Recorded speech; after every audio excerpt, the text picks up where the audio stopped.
Hello. Today we continue the theme of the Crusades and how Muslims treated the Crusaders.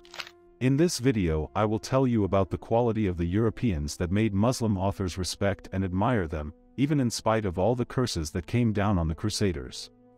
We can talk about Muslim perceptions of Europe before the Crusades for a long time. But in short, most of the Muslim world knew almost nothing about Europe.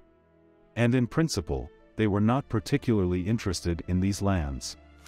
Yes, the Arabs translated the works of Ptolemy. They knew something about Christianity from representatives of Christian communities in the Middle East, merchants and diplomats.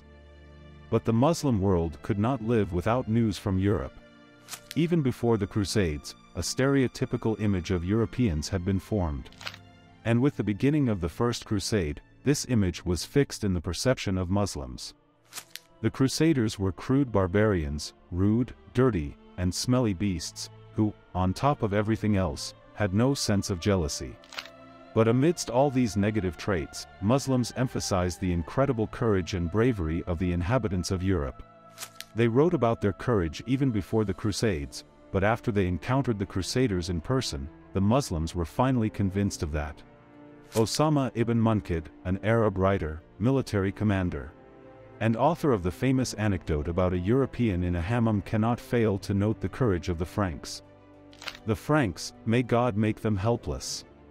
They do not consider any superiority or high position except that of a chivalrous one, and no one means anything to them except knights. Anthara ibn Shaddad wrote about the Franks in this way. Look at the endurance and intrepidity of these people in difficult circumstances.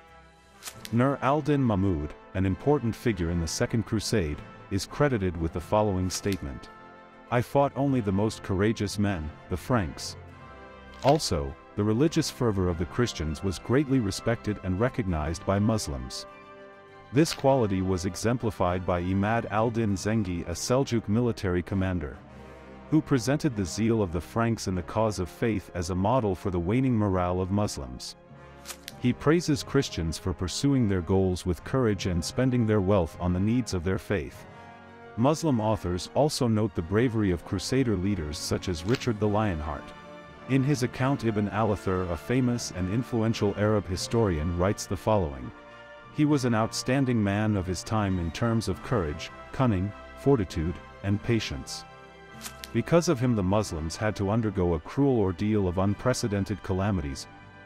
Muslims also admired the behavior of the French King Louis the Holy in captivity because he stayed with his people even though he could have avoided the captivity. This is how Sad al-Din al-Taftazani, an Arab Muslim philosopher, describes it.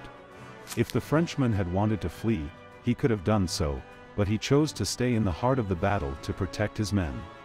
Especially interesting is the description of Conrad of Montferrat, whom the Muslims hated very much. Perhaps the greatest number of insults were aimed only at René de Chatillon, but even with all these curses, the authors did not forget to pay tribute to Conrad's bravery. Ibn al-Athir is very reticent about Conrad's achievements in rallying the Franks against Saladin.